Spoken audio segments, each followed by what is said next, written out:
Le combat est fini. Non, il va y aller. Le combat est fini, Christophe. Il n'y a plus rien à perdre, plus rien à gagner. Jeff Hardy, soigne le bombe, mon Dieu.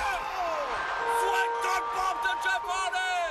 Ah là là, la nostalgie, hein. Tu te souviens quand tu cassais les pieds à tes parents le samedi soir et que tu leur disais non, je veux voir le catch, Batista qui fait son retour, y'a Edge et Vicky Guerrero, ils sortent ensemble, on sait pas trop, Jeff Hardy du haut de l'échelle, il va sauter. Et là ta mère, bim, elle te calmait, elle te disait oh, ça passe trop tard, tu vas te coucher, et hop, t'allais dans ta chambre, t'attrapais ta petite sœur, powerbomb sur le lit, hein, parce que le lit c'était le ring de tout le monde hein, à l'époque, et aujourd'hui tu vois ta sœur elle se venge, et hop hop hop, on va avoir des problèmes.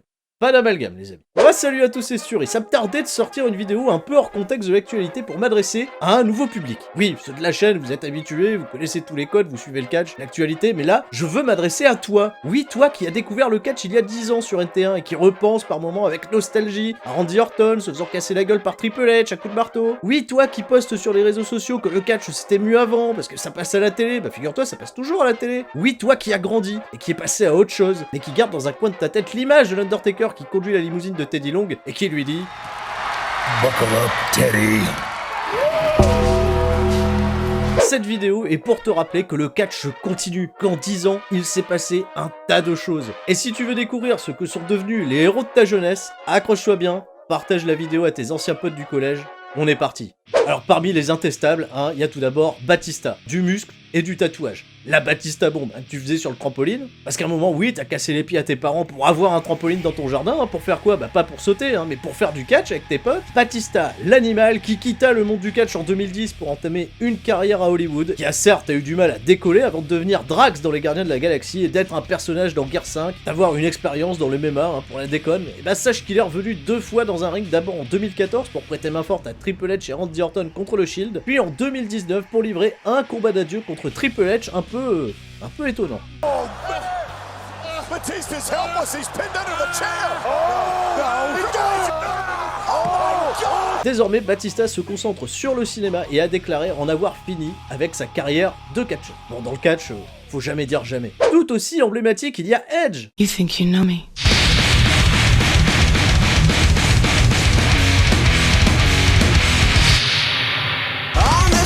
Mais oui, ce catcheur opportuniste que tu adorais détester et qui t'a fait découvrir le métal. Enfin, il t'a fait découvrir Alter Bridge. Enfin, juste Metalagus d'Alter Bridge. Edge se servait de tout pour arriver à ses fins, après même à manipuler le pouvoir de Vicky Guerrero pour s'assurer des règnes de champion du monde. Il en cumule 11 à ce jour, et finalement nous a tous fait pleurer lorsqu'il annonça en 2011 prendre sa retraite définitive des rings suite à une blessure à la nuque. Quelques apparitions diverses à la WWE, et un passage très remarqué dans la saison 5 de Viking, sous les traits de Kettle Flatnose. Depuis ces quelques semaines, une rumeur insistante sur un retour potentiel du Rated R Superstar. Chez WWE, il semblerait qu'il soit désormais clean médicalement pour pouvoir catcher à nouveau. Alors on sait jamais, Edge sera peut-être le catcheur qui te fera aimer le catch à nouveau. À parler aussi de Jeff Hardy, ton catcheur préféré, pourquoi? Parce qu'il était différent, sombre, mystérieux. Jeff Hardy quitte WWE en 2009 au terme de sa rivalité avec CM Punk, et ensuite combien d'entre vous ont arrêté de regarder le catch? Il n'y a plus de Jeff Hardy, c'est pas pareil. Résumons. Jeff Hardy a de notoriété publique beaucoup de problèmes liés à l'abus de drogue. Peu de temps après son départ de WWE, il est arrêté pour trafic de stupéfiants, stéroïdes anabolisants, Vicodine, cocaïne. Il revient cependant dans le monde du catch en 2010 à la TNA, où son état ne s'améliore pas, comme en témoigne la débâcle de sa rencontre contre Sting lors de Victory Road, où le combat principal de l'événement s'achève en 1 minute car Jeff n'est pas du tout en mesure de lutter. Les années suivantes vont l'aider à sa rédemption, il continuera de catcher à la TNA, puis dans le circuit indépendant avant de faire un retour remarqué en 2017 aux côtés de son frère Matt à la WWE lors de WrestleMania 33. Jeff Hardy devient champion par équipe, puis champion des États-Unis. Toujours contractuellement chez WWE, il est actuellement convalescent pour blessure, mais reste à 42 ans l'un des catcheurs les plus populaires de la planète. Et lui, tu l'as pas oublié lui, Rey Mysterio, le catcheur préféré de ton petit frère, l'idole des plus jeunes et certainement le plus populaire des luchadors. Malgré son mètre 68, il pouvait accomplir de grandes choses dans ce monde de géants. Mysterio quitte WWE en 2015 pour s'aventurer au Mexique et lutter devant son peuple. Il tourne avec le circuit indépendant avant de revenir en 2018 à la maison, où malgré ses 44 ans, il tient une forme incroyable et continue d'enchaîner certaines des meilleures performances de la compagnie. Mysterio prépare également sa relève, il apparaît désormais régulièrement aux côtés de son fils Dominique, qui a bien grandi,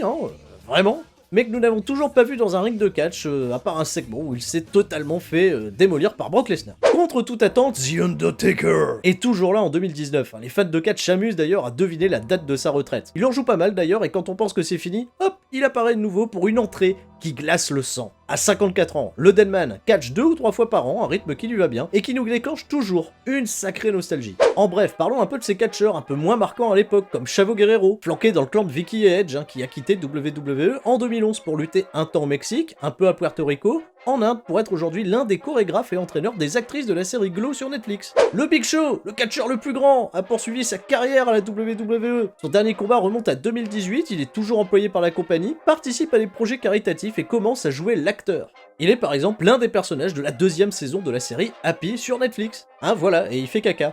Kurt Hawkins et Zack Ryder, qui étaient les sbires de Edge, les Edgeheads, sont toujours à la WWE. Hawkins a cependant eu quelques années en dehors de la compagnie, mais l'équipe s'est reformée au début de l'année 2019. Hawkins et Ryder ont d'ailleurs remporté les championnats par équipe à WrestleMania 35 et animent une chaîne YouTube où ils parlent de leur passion sur les jouets cultes des années 90 et les figurines de catch. Et cette coiffure incroyable, tu t'en souviens ? Carlito, oui, qui n'a rien à voir avec le Carlito de McFly et Carlito. Capillairement, on est à l'opposé. Et ben malheureusement, Carlito ne crache plus de pommes sur ses adversaires sur la ligne WWE depuis 2010, mais continue d'en cracher ailleurs, notamment à Puerto Rico dans la structure de son papa, la World Wrestling Council. Il apparaît également dans la série Glow en tant que frère du personnage de Machu Picchu.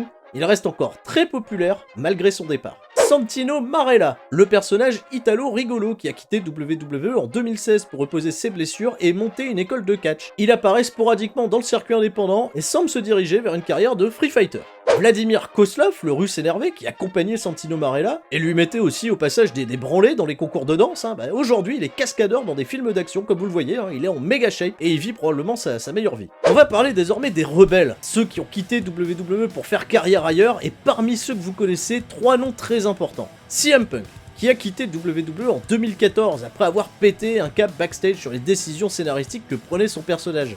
Et après avoir été, selon lui, mal soigné par l'équipe médicale de WWE, Punk a sauvagement claqué la porte, a selon ses dires quitté définitivement le monde du catch pour se lancer dans le MMA. 2 combats à l'UFC qui se sont soldés par des défaites bien salées. CM Punk est finalement revenu à la WWE, mais pas en tant que catcheur, mais en tant qu'analyste consultant pour la chaîne Fox où il anime de temps en temps l'émission Backstage sur la chaîne Fox, et c'est souvent assez salé. Il reste cependant l'un des personnages les plus marquants de la discipline, son nom étant devenu l'hymne scandé par les fans mécontents dans les arènes WWE. Cody Rhodes, le fils de la légende Dusty Rhodes qui nous a quittés en 2015, n'a jamais brillé dans le haut de la carte de WWE. D'abord aux côtés de Randy Orton dans Legacy avant de devenir Dashing Cody Rhodes le précieux, puis Cody la moustache. Il termine son passage dans l'empire de Vince McMahon sous les traits de Stardust, un personnage machiavélique inspiré de celui de son frère Goldust, mais Cody est malheureux, la confiance des créatifs perdue. Il quitte de lui-même la compagnie pour entamer un cycle de 2 ans dans tout le circuit indépendant où il multipliera les performances et les contacts au point d'en séduire un certain Tony Khan. Richissime fils du multimilliardaire pakistano-américain Shahid Khan, propriétaire entre autres du club de Fulham en première ligne et grand passionné de catch pour lancer en 2019 All Elite Wrestling, une compagnie où Cody sera l'un des dirigeants créatifs, qui a aujourd'hui le bagage financier pour concurrencer WWE.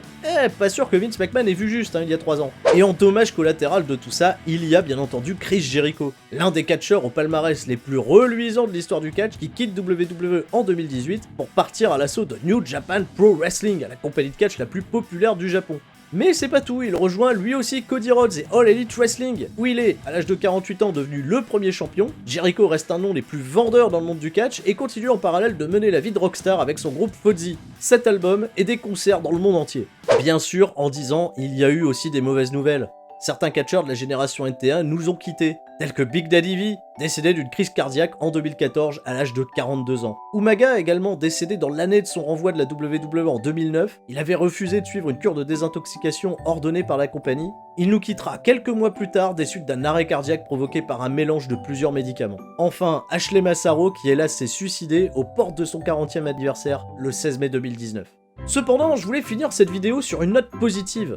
Un des catcheurs les plus appréciés par la génération NT1, loin du profil d'un John Cena ou d'un Batista, moins emblématique que les Mysterio ou Undertaker, certainement pas un futur champion du monde, mais néanmoins une vraie superstar dans nos cœurs. Kofi Kingston. Alors déjà, Kofi Kingston, lui, il est toujours à la WWE. Vous avez probablement assisté à ses débuts en 2008-2009, où il était un super champion des États-Unis, puis un super champion intercontinental, multiple champion par équipe, le boom drop que tu faisais dans ton lit lui aussi. This is Kofi Kingston's boom drop. 3 off the gas ropes. Boom, boom, boom. Oh, it hurt. Ah oui. Le Trouble in Paradise que tu faisais là par contre en te cassant la gueule. Aucun doute, Kofi Kingston c'était ce catcheur jamaïcain trop cool que tout le monde kiffait. Et bien des années plus tard, en 2014, Kofi devient méchant. Oh. Il s'allie à 2 autres catcheurs afro-américains, Biggie et Xavier Woods, pour devenir des espèces de chanteurs de gospel appelés le Nouveau Jour, traduit en Noudé, bien sûr pour répandre du cliché et faire un bid monumental. Sauf que Kofi et ses potes, ils sont géniaux. Ils retournent totalement l'idée première de leur clan pour en faire un délire coloré, avec des arcs-en-ciel, des licornes, des entrées à la Sangoku, du fun, des pancakes, pour devenir l'un des clans les plus populaires de la compagnie. Mais l'histoire ne s'arrête pas là. Kofi remporte plusieurs fois le titre par équipe, la routine habituelle, mais le malheur des uns fera le bonheur des autres. Cette année, en 2019, Kofi se retrouve solution de remplacement dans un combat Elimination Chamber après que le jeune Ali, un espoir montant de WWE, se soit blessé. Kofi a alors une chance inespérée de jouer les premiers rôles et d'avoir peut-être sa chance pour devenir champion. 11 ans après ses débuts, c'était plutôt inespéré, mais poussé par un courage infaillible et un public totalement à sa cause, Kofi va survivre tout au long d'un match sensationnel et finalement perdre contre l'actuel champion, Daniel Bryan. Une scène de tristesse terrible en fin de show, consolé par ses coéquipiers. Les fans de catch vont alors bouleverser les plans originaux. Ils veulent une autre chance pour Kofi. Malgré les embûches, les manipulations de l'autorité, les sales plans à 5 contre 1, à WrestleMania 35, Kofi a sa chance et devient champion du monde de la WWE. Et ça, c'est la génération NT1 qui peut être fière. Fier d'avoir aimé un catcheur qui n'était pas le meilleur, mais qui avait du cœur. Et si ma vidéo a réussi à faire en sorte que un d'entre vous, puisse se dire tiens, c'est vrai qu'il y a 10 ans, mes super-héros préférés, c'était les catcheurs. On faisait semblant de se battre dans la cour de récré, on échangeait des cartes. Ce soir, je regarde à nouveau du catch. Eh bien oui, le catch, malgré toutes les fois où je râle sur cette chaîne à base de oh là là, c'est écrit avec les pieds, c'était mieux avant. Eh bien, il y a ces moments de joie. Ces moments où Kofi devient champion du monde. Ces moments où ces superstars grandissent, mûrissent, quittent le navire, innovent, guérissent de leurs péchés, qui font que ce divertissement reste l'un des meilleurs au monde. Je suis fan de catch, vous l'êtes tous au fond de vous. C'était Sturi. Ciao, bye bye. Ah oui, vous allez me dire, Sturi, t'as oublié John Cena, t'as pas parlé de Triple H, du Miz, parce qu'il mérite le Miz, des divas aussi. Alors ne t'en fais pas. Dis-moi de qui veux-tu que je parle dans une prochaine vidéo nostalgie, et je la ferai. Voilà, lâche des pouces bleus par milliers, Génération NT1 en force, aujourd'hui c'est Génération AB1, les mercredis et samedis soirs avec Philippe Chéreau et Christophe Ajus, toujours les mêmes, toujours vivants, et ici sur C'est ça le catch, on parle de catch tout le temps. Bon cette fois-ci, je vous dis vraiment salut. Ah, et pour information, Kofi Kingston aujourd'hui n'est plus champion du monde, il a perdu en 10 secondes contre Brock Lesnar. Le catch aussi c'est cette dure réalité qui te rappelle que la magie, par moment s'arrête. C'est ça le catch.